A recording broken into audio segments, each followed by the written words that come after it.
झूठी है और जो अपना संकल्प पत्र इन्होंने दिया था वो संकल्प पत्र पूरा नहीं किया। किसान की आय दोगुनी नहीं हुई, लगातार बेरोजगारी बढ़ी है, नौकरियां दे नहीं पाए। और कोविड के समय पर जिस समय लॉकडाउन लगा था, जनता को इन्होंने अनाज छोड़ दिया था। बेचारे मजदूर जहां थे वहां से हजारों किलोमीटर पैदल चल करके आए, साइकिल से चल करके आए, अपने आप इंतजाम करते रहे, तब जाकर के यहां पहुंचे हैं। तो कोविड के समय पर जनता को जब से सबसे ज्यादा सरकार की जरूरत थी, उस समय सरकार ने जनता को अनाज छोड़ दिया।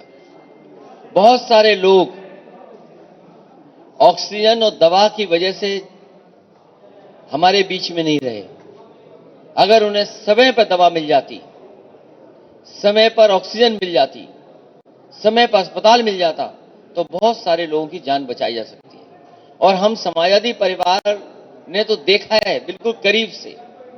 ये सूरज खड़े हैं, इनके परिवार, उनके भाई सब यहां पर मौजूद हैं। इन्होंने कितने करीब से देखा है पंडित सिंह जी को जाते हुए, इलाज कराते कराते, और जहां जैसा इलाज संभव था वो इलाज की कोशिश की और उसके बावजूद भी नहीं बचा पाए। और वहीं गरीबों की जान बिना इलाज की चली गई। सरकार अगर मदद करना चाहती तो बहुत सारे लोगों की जान बच सकती थी। इसलिए कोरोना में जितने लोगों की जान गई है, सरकार अभी भी स्वीकार नहीं कर रही है। अगर सरकार से पूछें कि वो आंकड़े बताओ कि जिसमें कितनी जान गई है, वो सरकार बताने को तैयार नहीं है। आज हालात ऐसे हैं कि लोगों की कमाई आधी हो गई है और महंगाई दोगुनी, बैंकें डूब रही हैं, ब्याज दर नीचे चली गई। अगर ब्याज दर नीचे जा रही है, कमाई आधी हो गई और महंगाई दोगुनी, तो खुशहाली कैसे आएगी? किसी भी किसान की, किसी भी पैदावार की आय दोगुनी नहीं हुई। धान लूट लिया गया, खाद मिल नहीं रही, बीज उपलब्ध सरकार नहीं करा पा रही, डीएपी सरकार उपलब्ध नहीं करा पा रही, कीटनाशक दवाइयां महंगी। तो सरकार आखिरकार कर क्या रही है? जो किसानों को बीज न दिला पा रही हो, खाद न दिला पा रही हो, और अगर बोरी खाद की ले भी ली तो 5 किलो की चोरी हो गई। ये पहली सरकार है। डीजल पेट्रोल कितना महंगा। यही सरकार कहती थी कि हवाई चप्पल में चलने वालों को हवाई जहाज में बैठाएंगे, लेकिन गरीब की जेब काट करके अमीर की तिजोरी भरी जा रही है। अमीर तो संपन्न हो रहे हैं, पैसे से पैसा बनाया जा रहा है, लेकिन गरीब वहीं गरीब होता चला जा रहा है। बड़े बड़े विज्ञापन देखे होंगे नौकरी के, कभी 5 लाख नौकरी, कभी 1 करोड़ रोजगार, फिर 2 करोड़ रोजगार। 1 डिस्ट्रिक्ट 1 प्रोडक्ट में जिलों की खुशहाली ला दी है। मुझे नहीं पता गोंडा जिले में कितना पैसा आया होगा 1 डिस्ट्रिक्ट 1 प्रोडक्ट में। कह रहे हैं कि इन्वेस्टमेंट के बहाने हमने जगह जगह कारखाने लगा दिए। अरे गोंडा के लोगों बताओ, आपके यहाँ कौन सा कारखाना लगा है? कौन सा उद्योग आपके यहाँ लग गया? जो मेडिकल कॉलेज बन भी रहा था वो नहीं बना पा रहे हैं, अस्पताल में पूरी दवाई इलाज नहीं करवा रहे। हमने वादा किया है गोंडा के लोगों को कि जो भविष्य में मेडिकल कॉलेज बनेगा वो ऐसा मेडिकल कॉलेज समाजवादी सरकार बनाएगी जिससे आपको लखनऊ के बराबर इलाज यहां पर मिल जाए।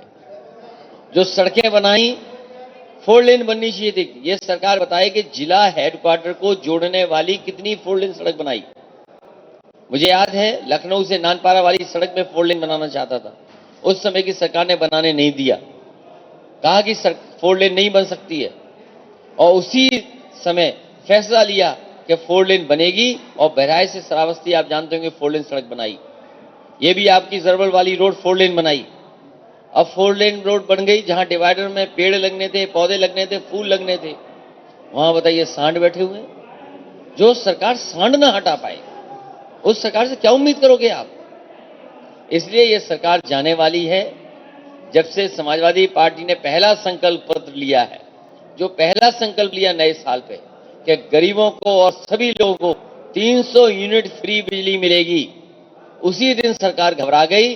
अब सुनने में आया कि उन्होंने भी बिजली की दरें कम करना शुरू किया है। किसानों के सिंचाई के लिए आधा कर दिया। समाजवादी लोग फ्री देना चाहते हैं, ये आधा देना चाहते हैं। अब जनता तय करेगी कि पूरा का पूरा बिजली का, सिंचाई का फ्री किसान चाहता है कि आधा रेट देना चाहता है। अखिलेश जी, प्रत्याशी ने कहा है कि मेरे सपने में गरीब मुसलमान आते हैं और जो कहते हैं समाजवादी पार्टी को वोट नहीं देना है।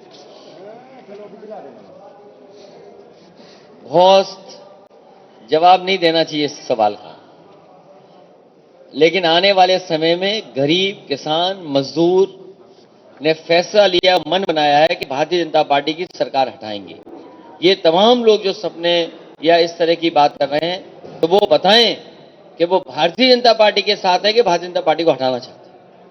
अखिलेश जी, पंजाब में जो घटना घटी थी वहां पर केंद्रीय टीम पहुंची है, आज पंजाब के अधिकारियों को तलब किया गया है, जो पूरा घटनाक्रम घटा प्रधानमंत्री की सुरक्षा को लेकर हुआ, उस पर सपा का स्टेटमेंट। देखिए, मैं उस पर बहुत कोई बड़ी बात नहीं करना चाहता हूं, लेकिन मेरे पंजाब के लोगों से और किसानों से अपील है कि कम से कम प्रधानमंत्री जी को मंच तक तो जाने देना चाहिए था। मंच पे जाते खाली कुर्सियां देखते तो अच्छा लगता उनको, और खाली कुर्सियों पे भी भाषण देना चाहिए था, क्योंकि यूपी में भी खाली कुर्सियां हैं उनके लिए। तो कम से कम किसान भाइयों से हमारी अपील है कि अकेले मंच पे बोलने तो देते उन्हें।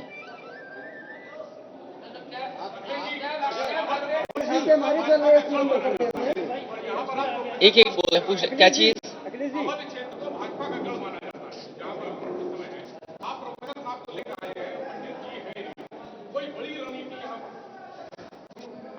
ये क्षेत्र 12 में समाजवादियों का गढ़ था,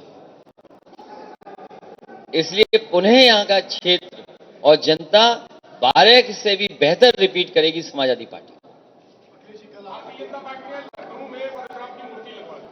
समाजवादी पार्टी लगाई है।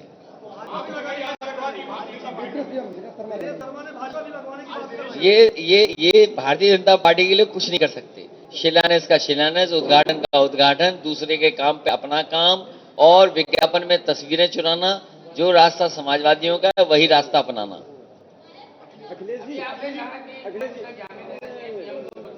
नहीं, देखिए, नहीं, मुझे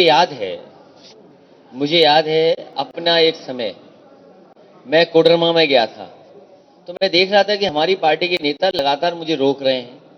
कार्यक्रम 11 बजे का था, वो आधे घंटे रुक जाइए, फिर आधे घंटे रोका, फिर आधे घंटे रोका। जब 1.5 घंटा हो गया तो मैंने कहा कितनी देर रोकोगे तुम मुझे? तो एक ने मुझे कान में बताया कि लोग कम आए हैं। तो मैंने कहा लोग कम होने से नहीं है सवाल। वहां सोचिए 25 लोग थे कोडरमा में, मैं 25 लोगों के बीच में भाषण देने गया था। तो इसलिए मैं कह रहा हूं कि किसान भाइयों से हमारी अपील थी, कम से कम खाली मंच पे प्रधानमंत्री जी को जाना चाहिए था, जाने देना चाहिए था खाली मंच पे। और कम से कम उस दिन प्रधानमंत्री जी और बीजेपी के लोग ये बताते कि 3 काले कानून क्यों लाए गए थे और 3 काले कानून क्यों वापस किए गए थे, ये सुनने को पूरा देश रह गया। इसलिए हमें दुख है इस बात का। बीजेपी पूरे देश में जहां भी मंदिर है, चाहे वो जैन का मंदिर हो, चाहे अपने उत्तर प्रदेश में वाराणसी का मंदिर हो, तमाम जो लोग हैं बीजेपी के बड़े नेता है वो पूजा पाठ कर रहे हैं, नहीं तो सुरक्षा की बात को लेकर कह रहे हैं। नहीं, देखिए, जहां तक सुरक्षा का सवाल है, सुरक्षा महत्वपूर्ण विषय है, लेकिन पूरा देश इस बात से रह गया सुनने के लिए कि 3 काले कानून क्यों लाए गए थे और 3 कानून क्यों वापस हुए थे। मुझे जो जानकारी है, मुझे ये लगता है कि भारतीय जनता पार्टी वहां ये बताती कि 3 कानून क्यों लाए गए थे किसानों के लिए और 3 कानून क्यों वापस हुए, ये पूरा देश सुनने को रह गया। प्रधानमंत्री ने कहा कि उन्हें खुशी है कि वो लौट पाए, लेकिन क्या उन्हें दुख नहीं जाहिर करना चाहिए था जो 700 किसान नहीं लौट पाए दिल्ली से? इस 700 किसानों की जान गई है, उसके लिए तो समाजवादी पार्टी ने कहा है कि उनके परिवारों को 25 लाख रुपए की मदद की जाएगी। महाराज ने कहा है कि ये खालिस्तानियों की साजिश है या फिर पंजाब सरकार की टीम है, बताएं। मैं भारतीय जनता पार्टी के, जो भारतीय जनता पार्टी जब एयरपोर्ट दिखाना था तो चीन का एयरपोर्ट दिखा रहे थे। अगर ये मोबाइल इंटरनेट नहीं होता तो हम कभी नहीं पकड़ पाते बीजेपी को। इन्होंने फ्लाईओवर कहां का दिखाया? कलकत्ता का। कारखाने कहां के दिखाए? अमेरिका के। तो इनका हर विज्ञापन झूठा है। बीजेपी कभी भी कोई झूठ बोल सकती है। महाराज का जो बयान है कि खालिस्तानियों की साजिश इसीलिए मैं कह रहा हूं वो बीजेपी के हैं ना, तो वो कोई भी झूठ बोल सकते हैं बीजेपी के लोग, इसलिए आप भी सावधान रहिए। उन्होंने ये कहा था है कि अगर कुछ होता तो देश आपके हवाले होता। याद कीजिए बीजेपी ने कहा कि नोटबंदी हो जाएगी तो भ्रष्टाचार खत्म हो जाएगा। आप पत्रकार साथियों सब जानते हो, क्या भ्रष्टाचार खत्म हो गया? पत्रकार साथियों बताइए, भारतीय जनता पार्टी ने कहा कि जिस समय नोट बंद हो जाएगा उसी समय भ्रष्टाचार खत्म हो जाएगा, काला धन वापस हो जाए, काला धन नहीं होगा। क्या मुझे आप बताओगे क्या उनके उस फैसले से काला धन वापस आ गया? तो इसलिए बहुत सावधान रहिए। भारतीय जनता